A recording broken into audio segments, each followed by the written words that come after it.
प्यारी सत्संग जी, आप सभी को प्यार भरी राधा स्वामी।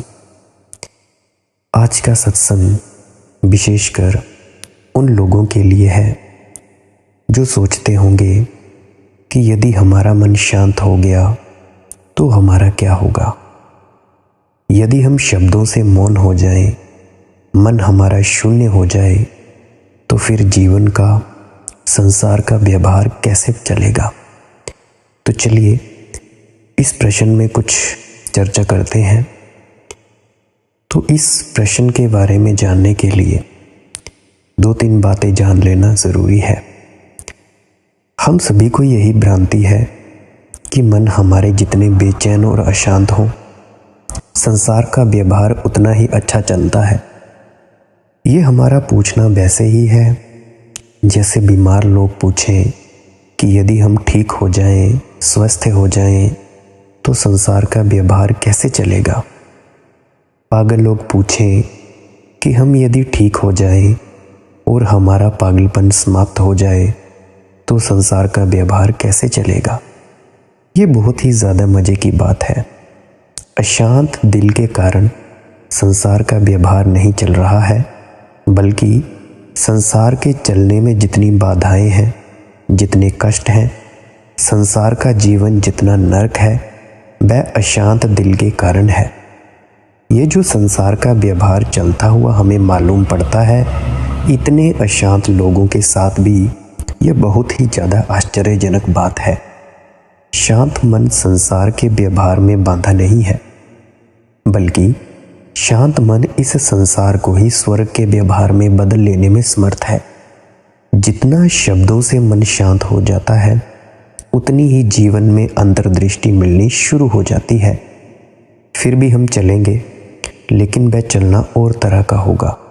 फिर भी हम बोलेंगे, लेकिन वह बोलना और तरह का होगा। फिर जब हम उठेंगे, फिर भी जीवन का जो सामान्य क्रम है वह चलेगा, लेकिन उसमें एक क्रांति हो गई होगी। हमारे अंदर का जो मन यदि शांत हो जाए तो इससे 2 रिजल्ट्स होंगे। ऐसे मन से जो चर्या निकलेगी, जो जीवन निकलेगा, वह दूसरों में अशांति पैदा नहीं करेगा और दूसरे लोगों के अशांत व्यवहार की प्रतिक्रिया में ऐसे चित्त में कोई अशांति पैदा नहीं होगी, बल्कि उस पर फेंके गए अंगारे भी उसके लिए फूल जैसे मालूम होंगे और वह खुद तो अंगारे फेंकने में असमर्थ हो जाएगा। संसार में इससे बाधा नहीं पड़ेगी, बल्कि संसार को हमने अपनी अशांति के द्वारा करीब करीब नरक के जैसा बना लिया है। उसे स्वर्ग जैसा बनाने में ज़रूर सहायता मिलेगी। और चूंकि हम आज तक मनुष्य के मन को बहुत बड़े सामूहिक पैमाने पर शांति के मार्ग पर ले जाने में असमर्थ रहे हैं, इसीलिए हमें अपना स्वर्ग आकाश में बनाना पड़ा। ये ज़मीन पर हमारे अशांत मन के कारण हमें स्वर्ग आसमान में बनाना पड़ा। अगर मन शांत हो तो स्वर्ग को आकाश में बनाने की कोई ज़रूरत नहीं है, वह ज़मीन पर बन सकता है। स्वर्ग जब तक आकाश में रहेगा, तब तक इस बात को भली भांति जानना चाहिए कि आदमी ठीक अर्थों में आदमी होने के समर्थ नहीं हो पाया है। यदि वह ठीक अर्थों में आदमी हो जाए तो ज़मीन बुरी नहीं है और उस पर स्वर्ग बन सकता है। स्वर्ग का और क्या अर्थ है। जहाँ शांत लोग हों वहाँ स्वर्ग है, जहाँ भले लोग हों वहाँ स्वर्ग है। सुकरात को उसके मरने के पहले कुछ मित्रों ने उससे पूछा कि क्या तुम स्वर्ग जाना पसंद करोगे या नरक। तो सुकरात ने कहा, इससे कोई फ़र्क नहीं पड़ता कि मैं कहाँ भेजा जाता हूँ।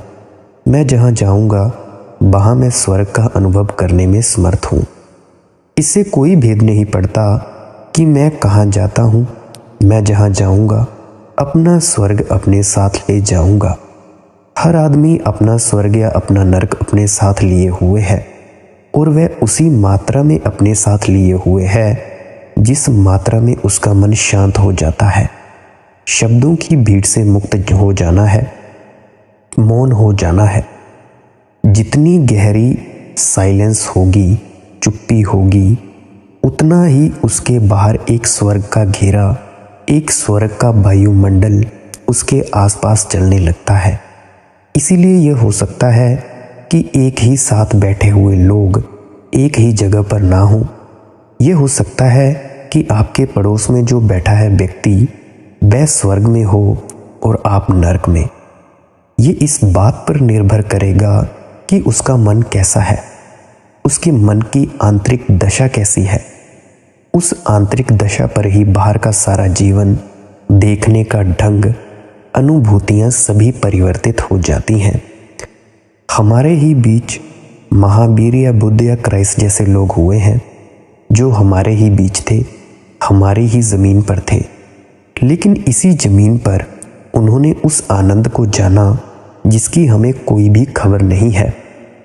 कैसे, कौन से रास्ते से, कौन से मार्ग से उनके पास शरीर हमारे जैसा ही था। उस शरीर पर बीमारियां भी आती थी और उस शरीर को एक दिन मर जाना भी पड़ा। उनके पैर में भी कांटा चुभ जाता तो खून बहता, दर्द होता और उनको भी गोली मार दी जाती तो उनका शरीर समाप्त हो जाता। हड्डी और मांस हमारे ही जैसा था, भूख और प्यास हमारे ही जैसी थी, जिंदगी और मरण हमारे ही जैसा था। लेकिन फिर फर्क क्या था? फर्क था तो भीतर। भीतर मन और तरह का था। हमारा मन और तरह का है।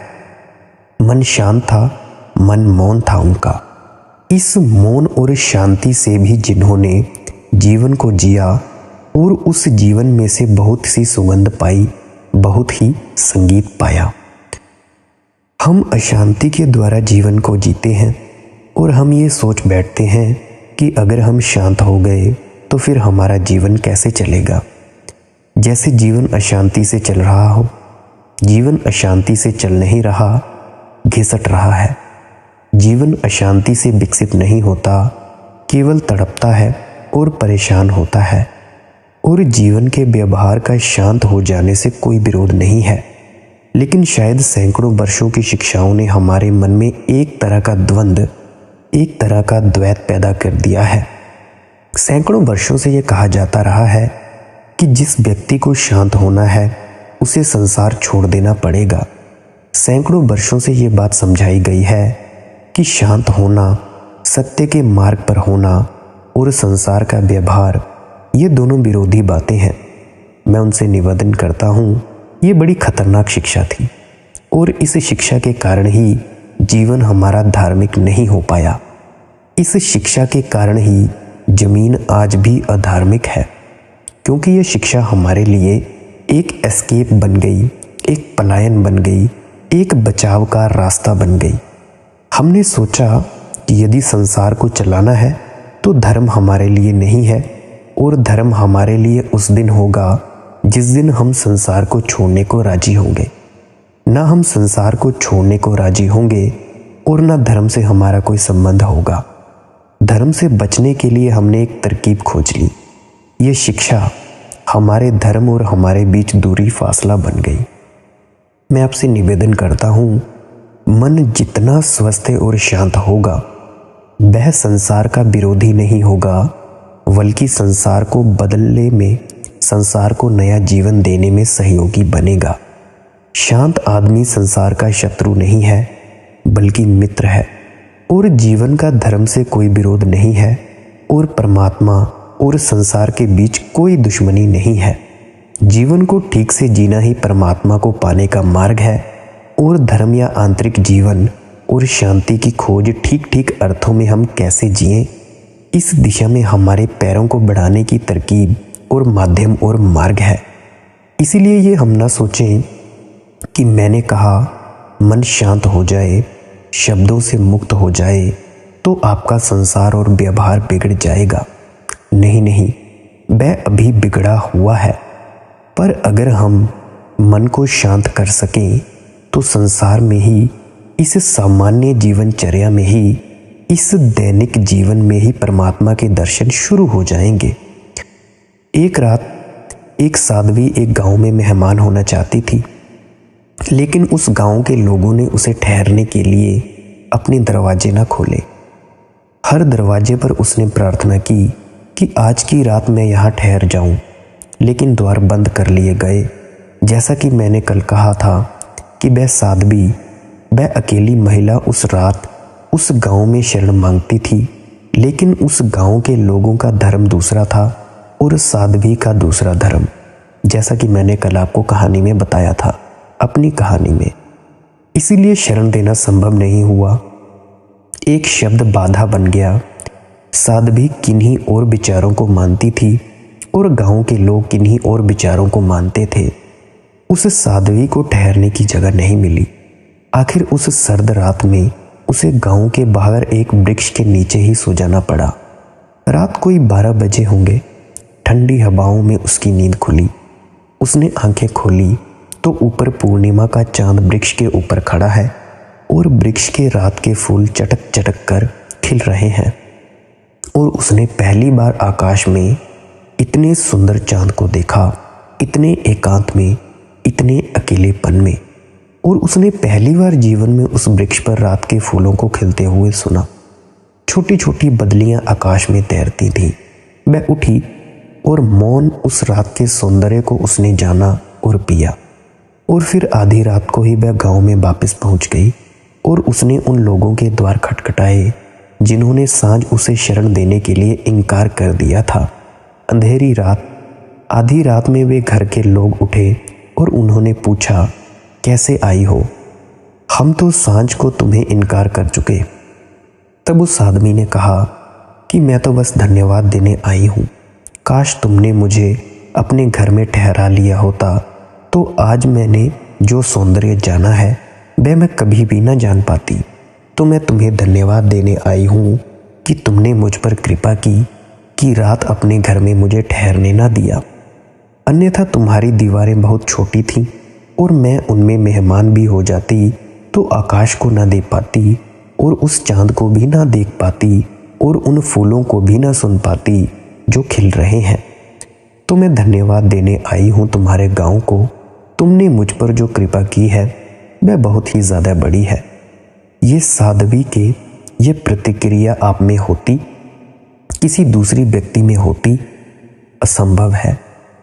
दूसरा व्यक्ति तो इतने क्रोध से भर जाता, इतने वैमनस्य से, इतनी घृणा से, इतने अपशब्दों से कि शायद उसे नींद भी न आती। और इतने अपशब्दों और क्रोध से भरे होने के कारण उसे चांद भी दिखाई न पड़ता और अपने भीतर इतने शोरगुल से की वजह से उसे फूलों के खिलने की खबर भी न मिलती। वह रात तो वैसे ही आती, चांद भी निकलता, फूल भी खिलते, लेकिन वह क्रोध से भरा हुआ मन, वह अशांत मन उन सबको न देख पाता और उस गांव के प्रति सदा के लिए एक शत्रुता का भाव उसके मन में पैदा हो जाता। हम सारे लोगों का मन भी संसार के प्रति जो इतनी शत्रुता से भर गया है, उसका कारण ये नहीं है कि संसार में चांद नहीं उगता और फूल नहीं खिलते। उसका ये कारण नहीं कि संसार में सौंदर्य की कमी है, ब्यूटी की कमी है। उसका कारण नहीं है कि संसार में सच का कोई अभाव है।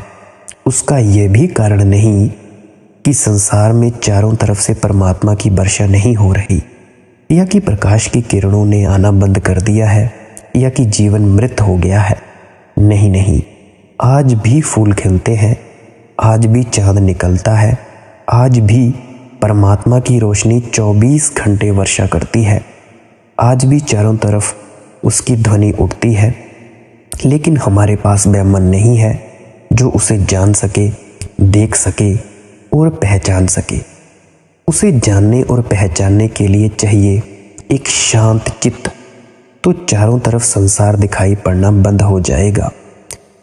मैं आपसे निवेदन करूं, संसार कहीं भी नहीं है सिवाय हमारे अशांत मन के। संसार हमारे अशांत मन का प्रोजेक्शन है, हमारे अशांत मन की प्रतिछाया है। और अगर हमारा मन शांत हो जाए तो संसार कहीं भी नहीं है। फिर जो शेष रह जाता है वह परमात्मा है, संसार नहीं। दो चीज़ें नहीं है, संसार और परम आत्मा। ऐसी जो चीज़ें कहीं भी नहीं है, ऐसी दो चीज़ें कभी भी नहीं रही। या तो संसार है या परमात्मा है।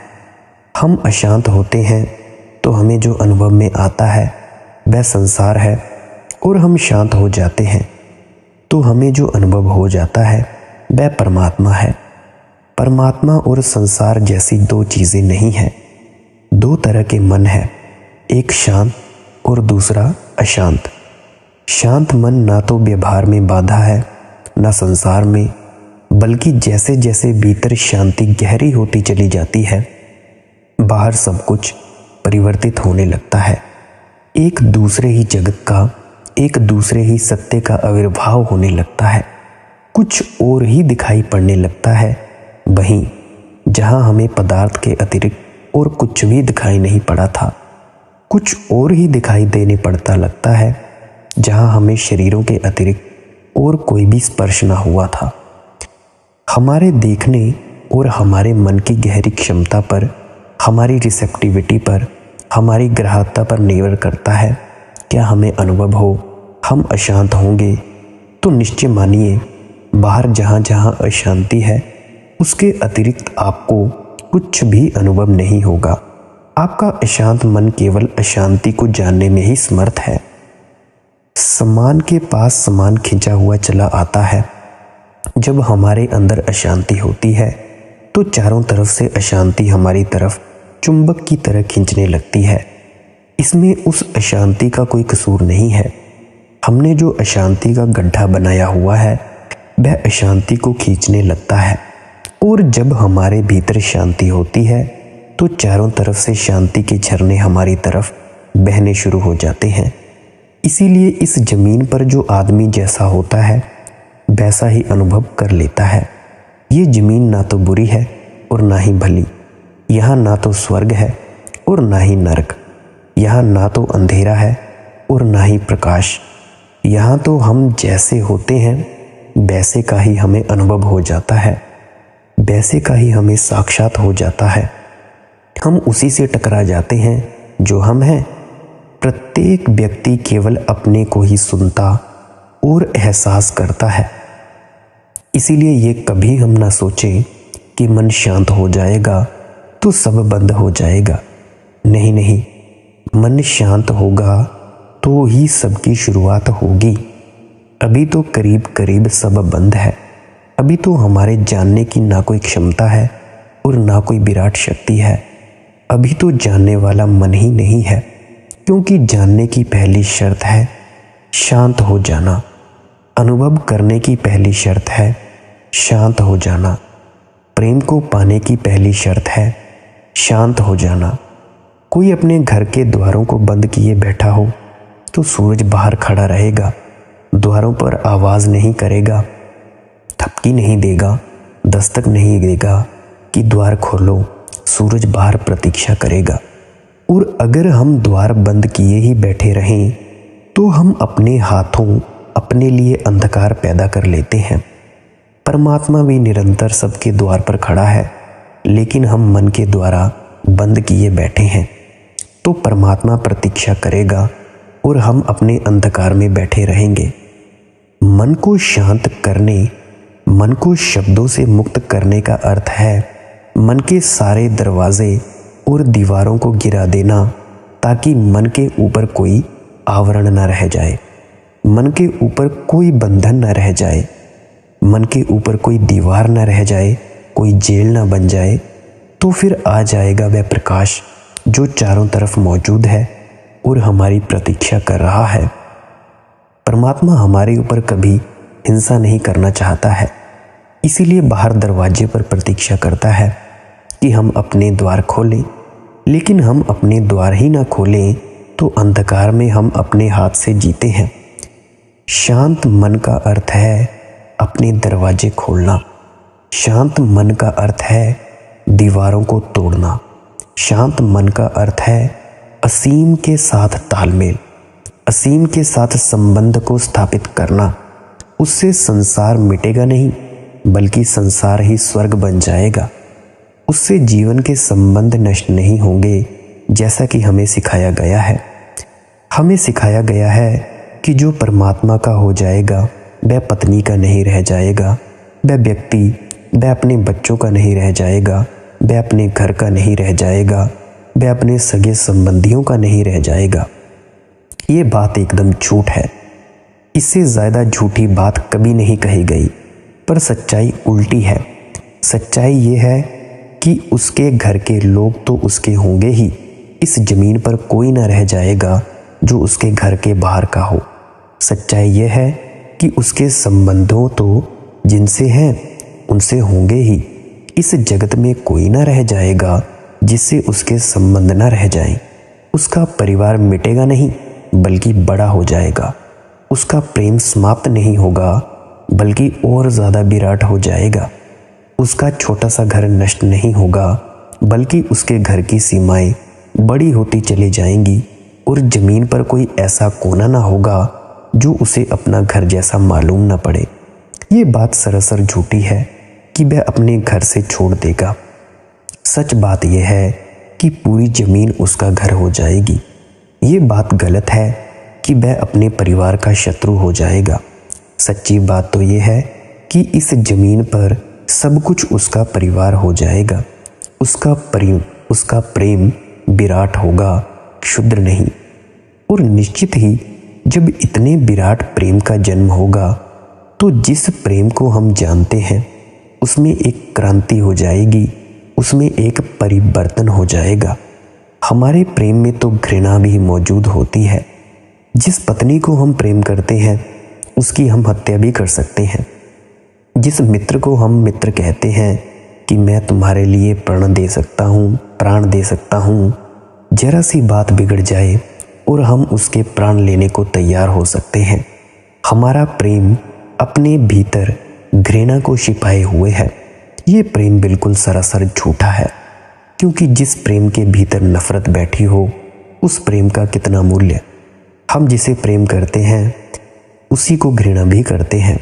जरा सी बात बिगड़ जाए, हमारी इच्छाओं के विपरीत हो जाए, हमारी आकांक्षा से भिन्न हो जाए, हमारा प्रेम समाप्त और हमारी नफरत बाहर निकल आएगी।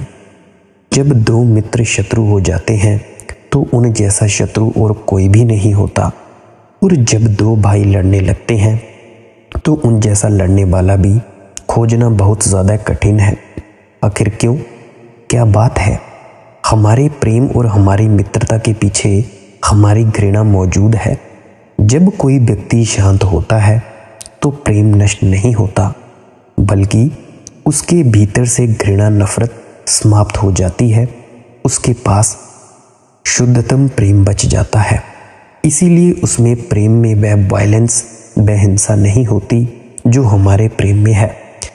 लेकिन उसके प्रेम में एक अपार्थिव प्रकाश आना शुरू हो जाता है, एक दिव्य ज्योति आनी शुरू हो जाती है। निश्चित ही जिस प्रेम में घृणा है वह सीमित होता है, वह किसी से बंधा होता है।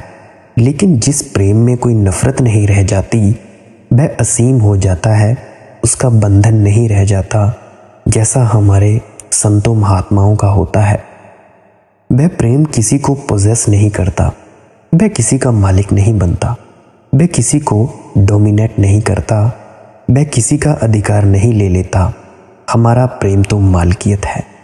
मैं अपनी पत्नी को कहूँगा कि मैं तुम्हारा मालिक हूँ। पति हमेशा से पत्नियों से यह कहते रहे हैं और पत्नी भी अपने मन में जानती है कि वह भी मालकिन है।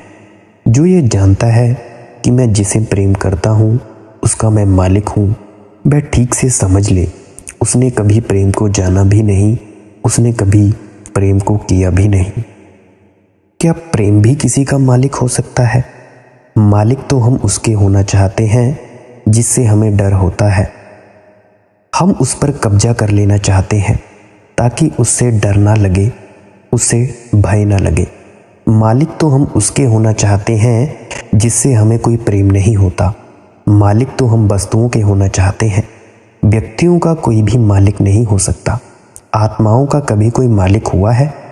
जो किसी को प्रेम करता है वह कभी उसका मालिक ना होना चाहेगा। मालकियत घृणा का सबूत है, प्रेम का नहीं। तो हमारा ये जो प्रेम है, जो मालिक बन जाता है और जिसकी मालकियत जरा भी डावाडोल हो जाए तो हत्या करने को उतारू हो जाएगा। ये प्रेम जरूर शांत व्यक्ति में नहीं रह जाएगा। शांत व्यक्ति के प्रेम में कोई पोजेशन नहीं, कोई मालकियत नहीं, कोई घृणा नहीं होगी। इसीलिए शांत व्यक्ति का प्रेम असीम होता चला जाएगा। वह एक को पार करके धीरे धीरे अनेक पर पहुंच जाएगा। वह एक ही सीमा से मुक्त होकर धीरे धीरे सभी में प्रवेश पा जाएगा। ऐसे ही प्रेम को मैं प्रार्थना कहता हूँ, जो एक को पार कर लेता है और सब तक पहुँच जाता है। मंदिरों में कही जाने वाली प्रार्थनाएं नहीं है, वे सब झूठी हैं। सच्चा प्रार्थना से भरा हुआ दिल तो वह होता है जिसमें अनंत प्रेम और असीम तक पहुँचने का इच्छा लगी हो, जिसके प्रेम की लहरें दूर दूर फैल रही हों और जिसका प्रेम किसी सीमा को न मानता हो और जिसका प्रेम केवल देना जानता हो, मांगना न जानता हो। प्रेम तो नष्ट नहीं होगा, लेकिन प्रेम परिवर्तित हो जाएगा। परिवार तो मिटेंगे नहीं, लेकिन परिवार बहुत बड़ा ज़रूर हो जाएगा। संसार तो नहीं बिगड़ेगा, लेकिन संसार एक अभूतपूर्व रूप से परिवर्तित होकर स्वर्ग बन जाएगा। इसीलिए आप डरें नहीं। इस बात से बिल्कुल भी ना डरें कि अगर हम शांत हो जाएं तो हमारा संसार बिगड़ जाएगा। बड़े मज़े की बात है। क्या है आपके संसार में? कौन सी शांति है? कौन सा आनंद है? कौन सा प्रेम है जिसके खो जाने से हम डर रहे हैं कि कहीं हम शांत हो गए तो सब खो ना जाए? क्या है आपके पास जो खोएगा? हमारी हालत करीब करीब उस भिखमंगे जैसी है जो एक राजधानी के किनारे रात भर जागा रहता था। पुराने दिनों की घटना है। उस गांव का बादशाह रोज घोड़े पर सवार होकर रात को आधी रात गांव की निरीक्षण करता। वर्ष भर बीत गए।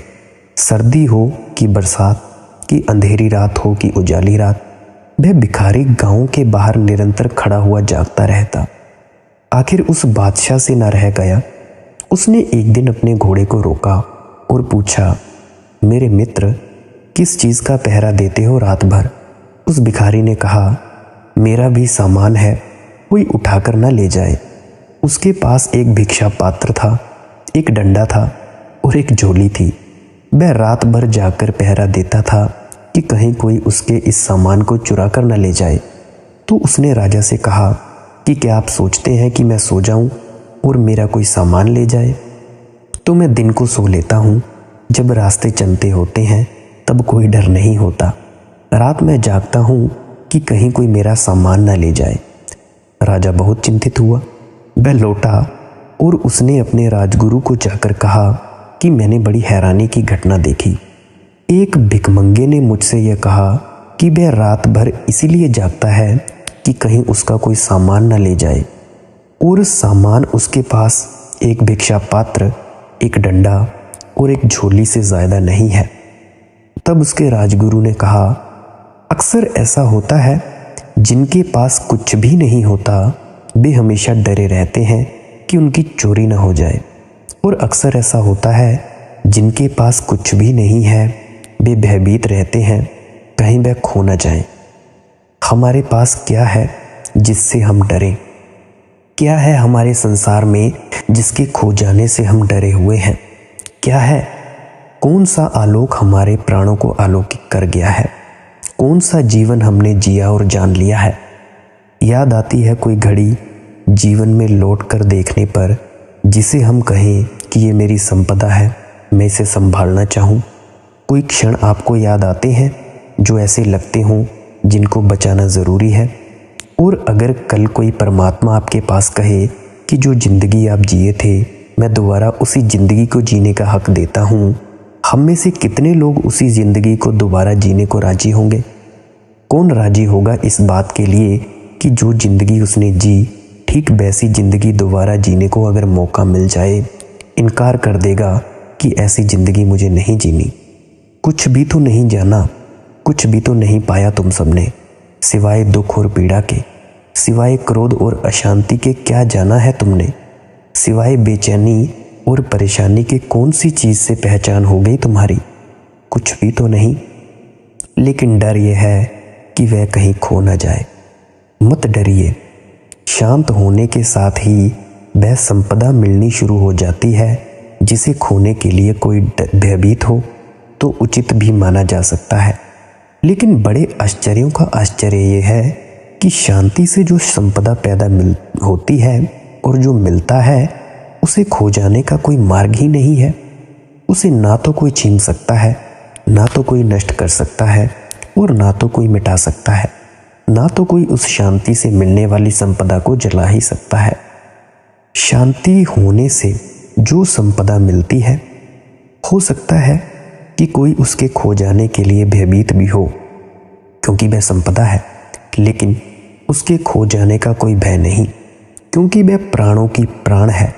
वह हमारे बाहर नहीं है कि भटक जाए, खो जाए। वह तो हम स्वयं है, वह तो हमारा स्वरूप है। उस स्वरूप की दिशा में शांत होने के संबंध में थोड़ी सी बातें मैंने आपसे कल कही थी। याद रखिए, कुछ खोएगा नहीं शांत होने से, क्योंकि अभी कुछ है ही नहीं पास में। हाँ, कुछ मिल ज़रूर जाएगा, लेकिन उसकी हमें कल्पना भी नहीं है कि वह क्या है जो मिल सकता है। प्यारी साथ संगत जी, आज का सत्संग यहीं समाप्त होता है, क्योंकि वीडियो बहुत लंबी हो जाती है और मुझे पता है आप उसे सुनना पसंद नहीं करते हैं। मेरे वचनों को आपने इतने प्रेम से सुना, उसके लिए अनुग्रहित हूँ। आपके भीतर बैठे परमात्मा को प्रणाम करता हूँ। राधा स्वामी जी।